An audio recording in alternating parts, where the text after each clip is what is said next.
Maybe you've seen those videos of spring breakers who are like, yo, man, the coronavirus ain't going to get me down. I'm going to go party in South Beach, Miami. Yeah. And everyone was like, y'all are really dumb because you're going to get the coronavirus and it's going to put you in the hospital. All right. Not everybody goes to the hospital, but around 20%. So maybe you should heed the warnings because we're dealing with something serious. But as you can see on the screen, we got a bunch of people who are out partying for spring break. As according to the CBS News video, she's saying people are trying to get drunk before everything closes. They're all laughing like, yeah, so whatever, man. We're going to go party. Who cares? We're young, right? I love it. Florida University says students tested positive for coronavirus after spring break trip. You know what, man? We're seeing some harsh enforcement. In New Jersey, a couple people got arrested already because they were hosting like a kind of a decent sized get together at their house. I don't want to say it was a big party because it was like a couple dozen people. They got arrested for it. I'm not too keen on that. That's kind of freaky, but I'm not surprised the governments are trying to lock down with quarantines and business closures because you have these dumb kids going out and partying. I kid you not. There's a video I watched of them doing this thing where they line up on each other's butts and they pour beer down the crack and drink it. And that's because, hey man, spring break. That's not atypical. That's like a normal thing they do on spring break. But I mean, we got a coronavirus right now. So here's a story. The Hill reports. University of Tampa said Saturday that 5 of its students who traveled together during their spring break recently tested positive for the novel coronavirus. UT has been notified that 5 UT students traveling together and with other UT students during spring break have tested positive for COVID-19, the university said in a tweet Saturday. The university did not disclose the names of the students, nor where they traveled during the spring break, which was earlier this month. However, the university added that it sincerely wishes the students and others who may be affected a full and rapid recovery. Well, I do too. No, I'm not going to wish, anything negative on people. They're just dumb kids. They're not really kids. They're literally adults in their early 20s, but sure. Some people just don't want to pay attention. They believe it's all fake. And I still see tons of posts on Facebook, which are really annoying, where people are saying things like, this is not real. Do you even know anybody who has this? Dude, I don't know anybody who has the flu. Come on, man. I do know people who are like, okay, it's like a 6 degrees of Kevin Bacon thing. Like, I know people who know people with it. I'll put it that way. I know people who are being directly impacted by this in some way or another. It's hearsay. I don't know, man. None of the people I know have the flu either. So how come that's never an issue? It's like the people want to talk about how the flu is so much worse. And they say, how come no one's talking about the flu? It's like, well, how many people do you know have the flu too? That's the issue. Yeah, there's millions upon millions, hundreds of millions of people in this country. And we have, tens of thousands who have it. So yeah, you probably won't know anybody. But there's a reason why we're freaking out. Look at these people. They're getting sick now. And now they're going to get other people sick. I'm just going to say, I want to show you these are pictures from London's tube trains where they're just overly crowded. Let me just say one quick thing. I know for a lot of you, it's probably being, reiterated to the umpteenth degree, but listen, the Spanish flu in 1918 was a novel virus with a 2.5% mortality rate. It ravaged the world. Lots of people died. When we saw the novel coronavirus, we said, hey man, this looks a lot like what happened in 1918. And they said, shut her down.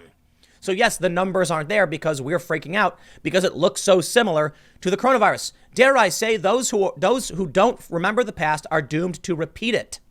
Take a look at these photos. BuzzFeed News reports as the coronavirus outbreak continues in the UK. The government has urged people not to travel unless strictly necessary, but London's tubes are still packed.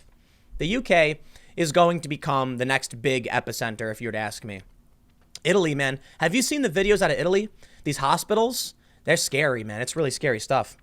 Londoners have been sharing pictures of packed services and urging the capital's transit authority, Transport for London, to do something about it. 3 pictures taken around 7 a.m. this morning at Canning Town on Jubilee Line train and 2 platform pictures. This is Sunday morning. They are packed as though nothing has changed. TfL has closed some of its stations and has been running a reduced service, but with some Londoners still going to work, this has meant some trains are even busier than usual. So much for social distancing, they say, and these trains are crowded. Labour MP Neil Coyle said he wants the government to force employers to keep their staff at home if they are not key workers to help tackle the problem.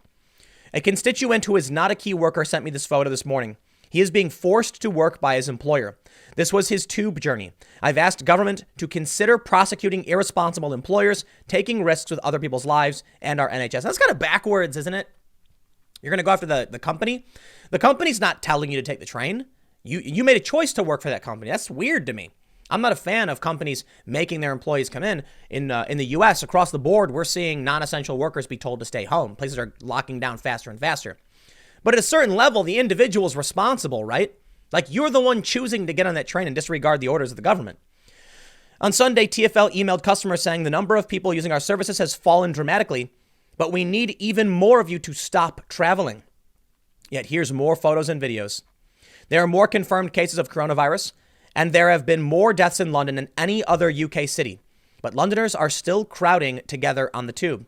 London's a very dense place, man. They're gonna get hit hard. New York is freaking out because New York's population density is like, I just checked, it's like 28,000 people per square mile. That's massive. In the United States, it's like 90 people. So that is a ridiculous population density. I don't know what the population density of London is, though. BuzzFeed says, while key workers still need to use public transport to travel around the capital, the government has yet to introduce any stringent lockdown issues. Well, look, man, I'm not the expert who's going to tell you what you should or shouldn't do, but I'm going to show you some of this. Beijing's leading doctor warns of a new coronavirus outbreak in China after the country reported its first case of someone catching the illness from a person returning from abroad. It's actually much simpler than that. China went into lockdown. This virus can linger for up to a month in rare circumstances, and it only takes one person. If people are getting reinfected, and we've heard that before, that's really, really scary. Because then what do? Lockdown for 2 years and hope this thing just evaporates? But when China released the lockdown, something that was predicted may be now happening. That another wave of infections will be hitting this country, and then it's going to get even worse. If China gets hit with another wave, they're going to have to lock down again. If you thought seeing all the stores raided in the past couple of weeks was nuts, wait till the supply chain disruption hits next month. That's going to be bad. We've already heard from many people, governors, politicians, next week. They said this week will be bad. Next week will be worse. I believe it may have been de Blasio or Cuomo. Maybe it was de Blasio of New York saying this month is bad. Next month will be way worse. And then the month after that will get worse. If China is getting reinfected, oh boy, I don't know what to expect, man. A lot of people are constantly talking about Donald Trump canceling the elections, but that's not even been brought up by any serious political individual. It's just the media hyping things up, saying, ooh, he's going to cancel the elections. But I got to be honest, to a certain point, it's not so much on Trump. Like, they're trying to put it on Trump, like Trump's going to try and cancel the election to be president forever or some other nonsense. No, I mean, we might not be able to. This might result in record low voter turnout, which according to all of the, the analyses like Moody's, record low voter turnout means Trump wins 500 plus electoral votes. I'm sorry, man. I think that's where we're headed. I don't think we're going to postpone the election. I think that would be dramatic and insane. But the Democratic primary is in shambles. But let's save the political stuff for the next segment. Let's read this story about what's going on in China because this is more pressing. The Daily Mail reports one of China's top coronavirus experts has warned that the nation is facing a second outbreak due to the increasing number of infections detected among new arrivals from abroad. Professor Li Lanjuan, a member of Beijing's expert team on the virus, said she was very worried that imported cases could trigger another large-scale epidemic in our country. I'm going to stop you right there, China. I don't believe you. I think China's been covering up the numbers as it is, and now they want to pass the blame onto other countries. Well, I don't know if that would necessarily work because they're the ones letting people into the country anyway. They released the lockdown in certain regards. But it's so convenient that, well, no, I think it's fair to say China's an authoritarian nation that locks their people in their homes. So I'd be willing to bet they got a handle on things. I don't necessarily trust their numbers. The death rate's probably way higher because it's way higher elsewhere. But it could be that now that they're getting this second wave because they released people, they're going to try and use this opportunity to blame other countries. Her comment came after health officials reported the country's first case of someone who was believed to have contracted the disease, known as COVID-19, from another person returning from abroad. It also came as life in former epicenter Wuhan is slowly returning to normal following a 2-month draconian lockdown. Yikes, man. Here's a photo. It says, her comment comes after the city of Guangzhou reported the country's first native coronavirus case related to an imported case. You can see in the photos there, people, they might be on ventilators, I'm not sure. Professor Li, 73, told China News Today that the control and prevention of imported cases was an arduous task for medical workers. She said, this requires us to continue to intensify our efforts and work tirelessly to prevent the coronavirus pneumonia epidemic from spreading in other cities. So you want to know why I roll my eyes, I facepalm at these spring breaker college students who just tested positive for coronavirus? I'm sitting in my house. Can't go to the movies, can't go to the mall, can't go to the store. Why? Because we're all bunkering down to try and let this thing wash away. Okay, we got to wait, stop the spread, let it disappear, let it die off. And then these morons go out and start getting drunk saying like, dude, I'm not giving up my party for no mortality rate. And then they come back and get sick.